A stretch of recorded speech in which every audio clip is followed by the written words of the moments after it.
Hi everyone, I'm Doc Bunny, and I've been wondering how to create content for my new social media channel. It's really hard. I'm kind of a Gen Xer, and I'm not really used to all the brand new technology. So far I've been struggling just a little bit to kind of understand, basic concepts like how to create content. What is content? I didn't grow up with Gen Z or tech in my mouth. And, I remember going outside playing and drinking water out of a hose.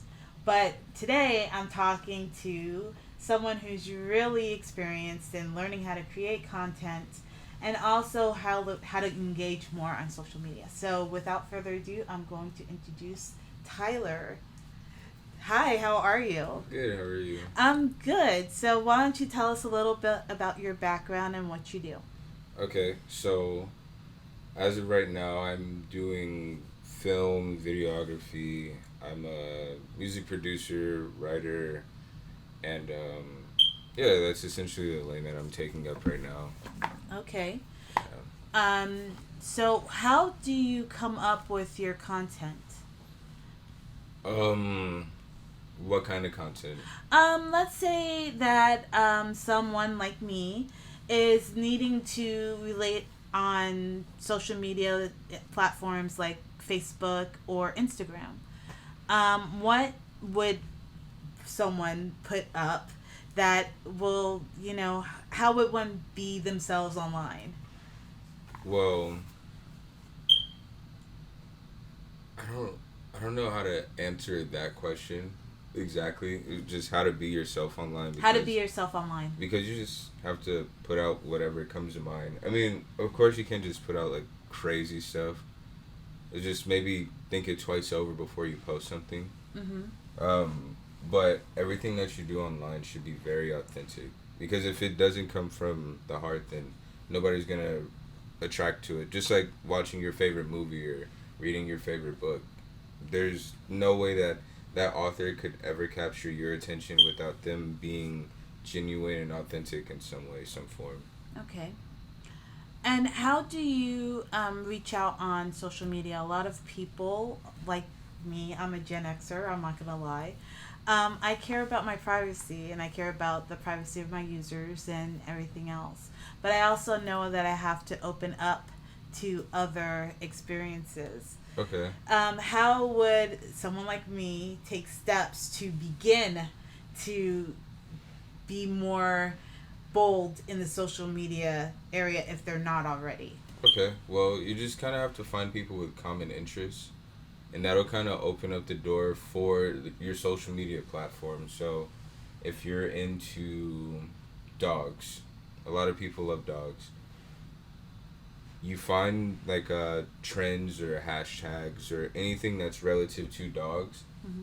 and you start reaching out to those people about dogs, and you just become their friend online. There's it's like meeting somebody at the store and you start talking about dogs, and then you're like, oh yeah, let's hang out and talk about dogs. The same way, um, but it's just all online over the phone. Whether you're texting or video chatting or however it goes. But Okay. So making friends online. mm-hmm. Um, so I had a question earlier about a blog post that I made, and I wanted to know if it's okay to friend people who follow your content. What do you think about that? Yeah, it's really healthy because with building anything, you definitely do have to be as authentic and genuine as possible. If you have a following, you should definitely know what your following is looking for, what they're really doing following you in the first place, and kind of providing that content that they're looking for.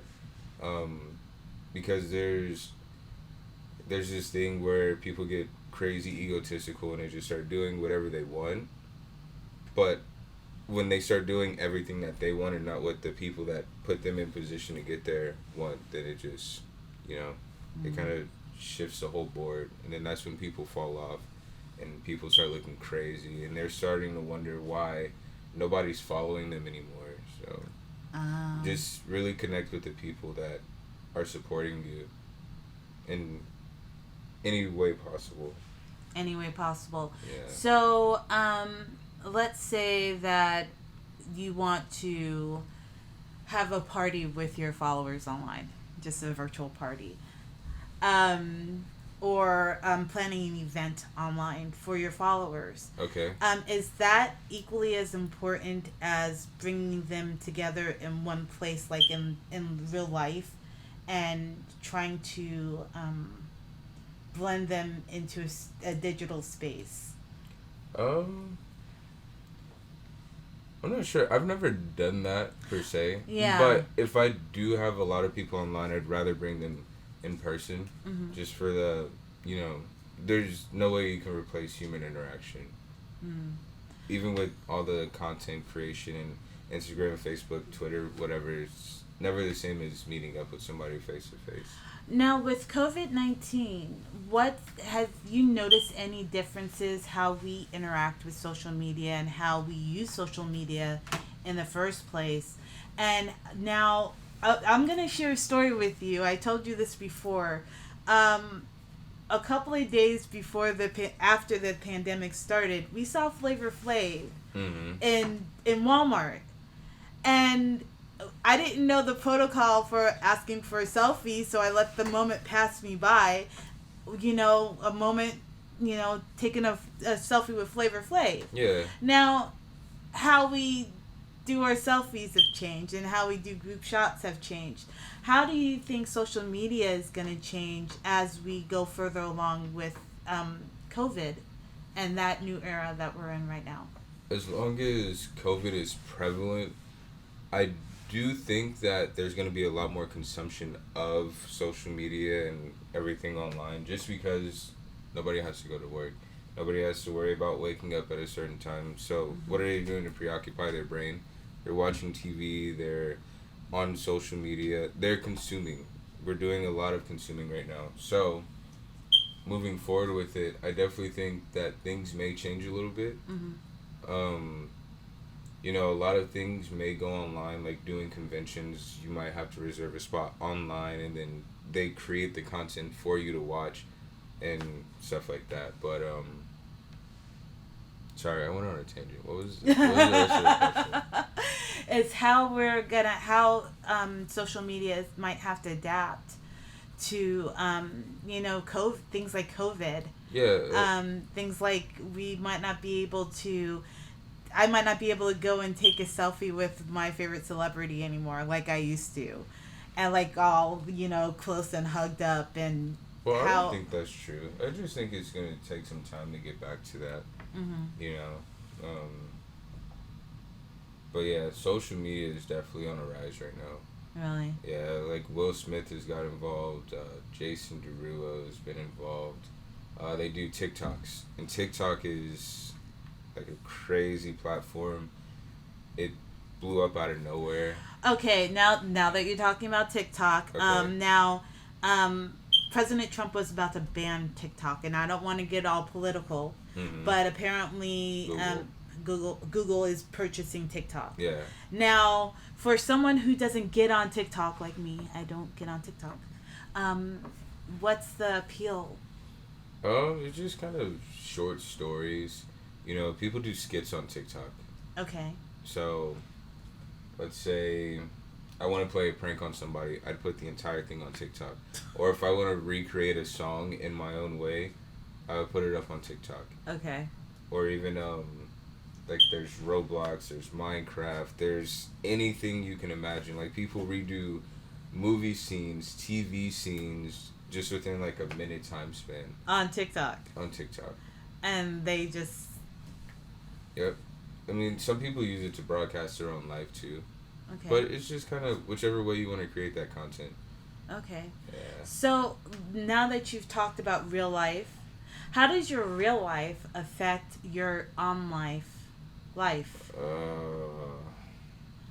So, because being online, people, they have to realize that what you do in real life does affect what you do online as well. I mean, if you choose to share that. So Okay. what you post online is a reflection of what you do in real life. And if you make it seem like you're the most perfect person on the planet, they're gonna perceive you as the most perfect person on the planet. And then when they see you do something wrong, they're just gonna, what's going on here? But if you're very transparent about who you are and how you interact with the world, you put that on social media, that'll kind of just follow back. And again, that just falls back on being genuine and authentic and really putting yourself out there instead of putting up a facade. Um, and that's then you talked about that just being authentic first off Mm-hmm. is how you relate to people online. Mm-hmm. I have started to do my own types of social media. I have been very private in the past. I don't like to do online things. However, I found it, I kind of have to start relating to people, and I'm really skittish about getting into my social media.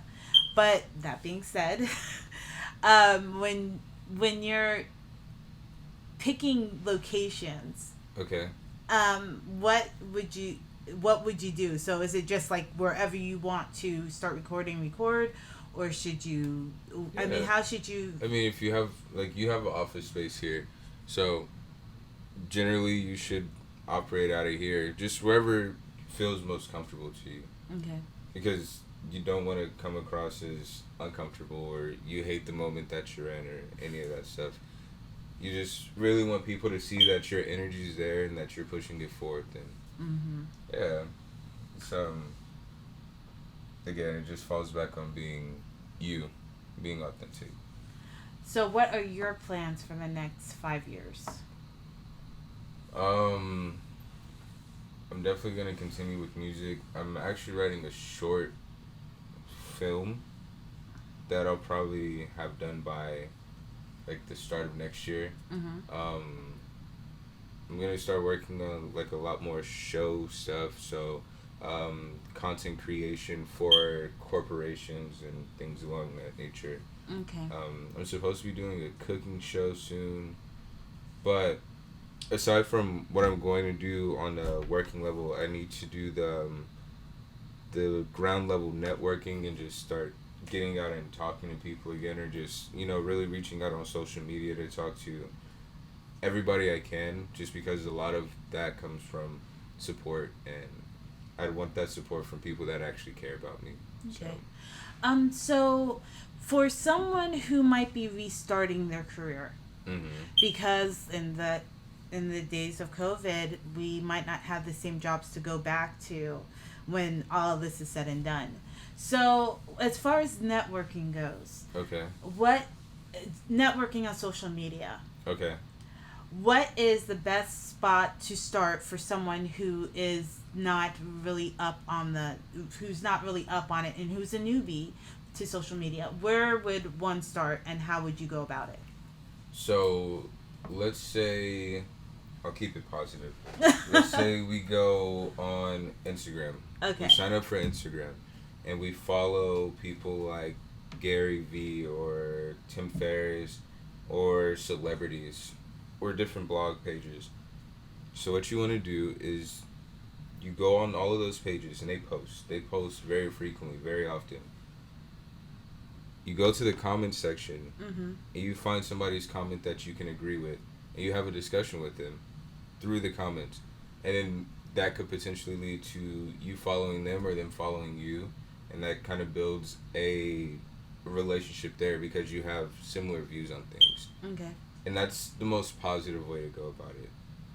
And you just do that everywhere. You do it as much as you can because you want to talk to as many people as possible to have as many friends and as many supporters as possible, Okay. without coming across as, Spammy.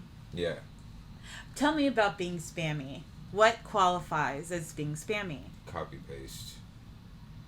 Copy and paste is the worst thing to do because you made one message, but that message isn't personalized for everybody. Like Uh-huh. you don't talk to people the exact same way. You talk Okay. to everybody differently. So that's just one of the things with social media, because it's so easy to be like da da da da, copy paste. copy paste, copy paste, copy paste. I mean, that pushes you forward, but it seems kind of robotic at the same time too. Mm. And you really want to write an authentic message to whoever you're sending the message to. Okay. Every time. Every time. So, what kind of topics do you want to stay away from on social media? Well, personally, I like to stay away from politics just because the entire cancel culture is terrible. And cancel culture is if you say the wrong thing, they're taking away everything from you. I was about to ask about cancel culture. Yeah. I think Ellen just got cancel cultured. Yeah, because she's not a very good person.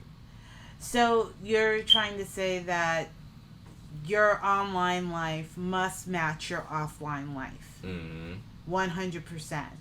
Is that what we're saying, pure and simple? Yeah, you don't have to put every single moment of your life online or talk about everything that's going on in your life. But the things that you do post, they should reflect how you are as an individual in person. So, do you think that Ellen has a chance to recovering and regaining her stature, or do you think? I don't think Ellen's necessarily ever gonna fall off, but her support is going to be down a little bit because people didn't like her behavior of being rude to her staff and treating people badly when she promotes being such a gracious person, Mm-hmm. being so inviting, so So, like that. so who would be another example of cancel culture? Who got canceled recently? Hmm. Have you heard anything, Matthew? Oh, Shane Dawson. Oh. Shane Dawson, And YouTube personality. and who is Shane Dawson? Because I'm a Gen Xer, I don't know who Shane Dawson is. He's a YouTube personality. He does like a bunch of. I don't watch him personally. He just Okay. does things online. Back in 2009. And so he got. So he got in trouble for. There was allegations of him like peeing on a cat or like something weird. Like he was doing something he definitely wasn't supposed to do with cats. And then there was even talking to underage girls. Oh. Yeah. And you know, as soon as that comes to light, then You're they're done. wiping you off the face of the planet online. Oh wow. So did Alex Jones get cancel cultured? Nah. No, you didn't. No. I don't think he's ever going to, just because of the following that he has. So okay. It's like I'm not listening to Alex Jones. Oh no, but I know who he is. and I know that people will listen to Alex Jones, and I know that he's been blacklisted off of every social media site, but there's still gonna be an Alex Jones. Mm-hmm. So my question is there ever a way to come back from a cancel culture? So far, it's looking pretty intimidating. You get back from. I mean, of course, unless you have those core fans, you know, that solid fan base, it'll be harder to sway their view on things Mm-hmm. about who you are as a person. Those are the people who might stick around. And that's 50-50. But the moment that somebody who barely knows who you are, they just kind of like your content, or they're listening to your content for like popularity factor, Mhm. whatever, those are the people that will be gone like this because they weren't built in. Okay. They were just extras in that whole thing. Mm-hmm. Not saying they're bad, but you They're can't depend on those kind of fans. Like the fan that's been listening from day one. day one, Mm-hmm. that's kind of You're a fan. that's the fan that you want to keep around. Okay. And those are the people you want to talk to online Okay. and just kind of go back and forth with them. Yeah. Interesting. I was wondering about cancel culture. I was I was kind of shocked when James Woods started talking about cancel culture. I'm like, what the what? And I'm like, okay, I have to really check in. Mm-hmm. So it's like, what I think I might have asked you, but you said that acting one way like if you present yourself as one way and you're another way, that's a way to get cancel cultured. But is there any other way that you can get canceled just because? Just doing what's socially incorrect or saying something that's politically incorrect as well. Socially and politically and racially incorrect as well? Yeah. Well, it's Because, both political. you know, like with the whole Black Lives Matters movement going on, if it's not me taking a shot at anybody, but, you know, the moment that people start bringing up the opposite side of what could have happened, because we never have the entire story. All we know is that somebody got gunned down, their life was taken from them by a police officer. Whatever the circumstance is, generally they're not listening to the other side because they only support this one side. Right. And, you know, that in itself is very toxic because we should be looking at everything from all angles, all perspectives, sitting in the middle instead of being pulled to either side. I agree with that. I think you should know as many angles of the story as humanly possible because we might not know everything. But with that being said, do you think that being in social media, people are tempted to misrepresent who they are and what they're about, and how do you just say, hey, you know what, I'm gonna stay true to who I am, and how do you hold that line? It's kind of like signing a contract that you didn't want to sign in the first place, or signing a contract you didn't understand. If I'm an artist and I signed a contract for X amount of dollars and I have to give them this amount of music and this amount of time, but it's a 360 deal and I'm making nothing on it and I'm miserable doing it, why did I sign it in the first place? Because once you decide to take that route of I'm going to act as somebody else, you have to kind of run with it. There's this guy named Boonk. He would do just a bunch of different things, kind of messing with people. And then his life kind of did a full 180, doing drugs. He was doing an interview, was passing out in the interview and everything. And then he came out one day where he just kind of, I'm not that person anymore, and his following isn't the same. So he pretty much got Milli Vanilli'd. I mean, he did it to himself, though. Oh. Yeah, it was nobody telling him to do that. He just wanted to present himself like that online. Oh. And that's where being authentic really... Yeah. Just really showing yourself, Because I'm pretty sure he's not running around messing with people all the time. I actually saw him in L.A., and I was like, oh, it's Boonk. And he was like, no, my name is John. I respect that. Okay. He did a rebranding. That's cool. But, a rebrand isn't always the most successful thing to do. Can you rebrand on social media? You can, but that's like another build too. How so?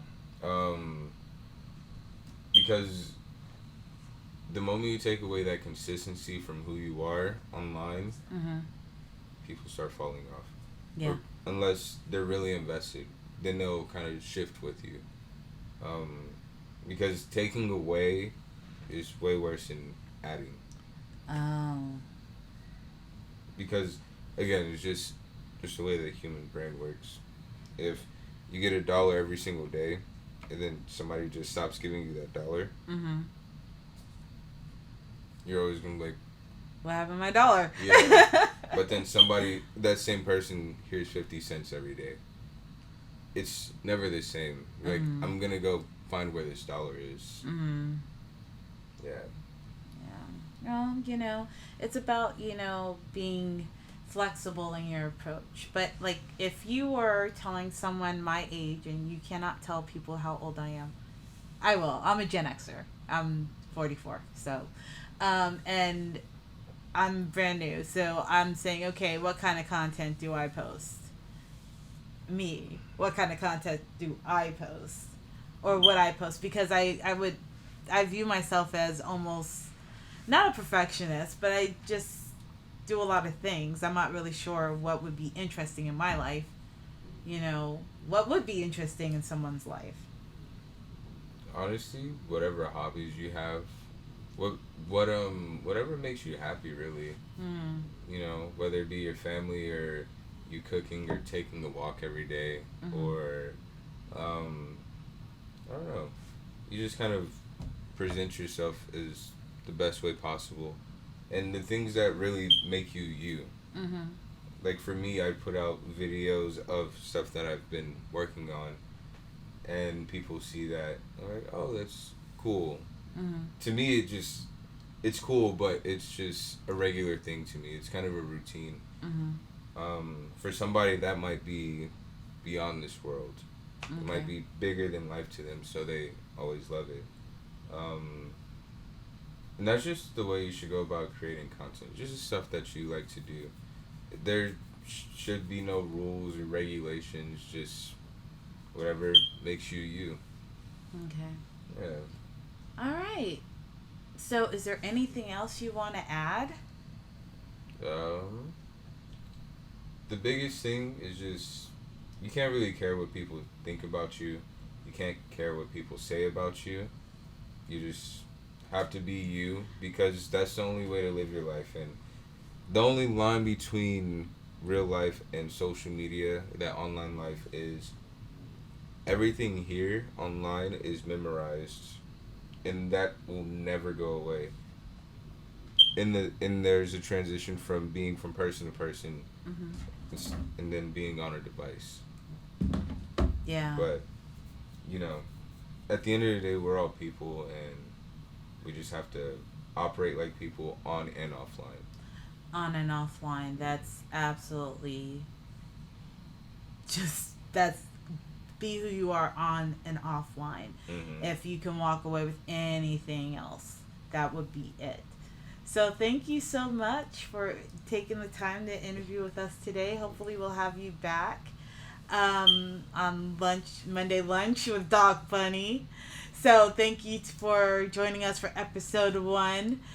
Take care. Good. Episode 1. What? This is episode 1. This is episode 1. Oh, nice. Lunch with Doc Bunny. So thank you so much and take care. Make good choices and be all you can be. Bye for now. Bye.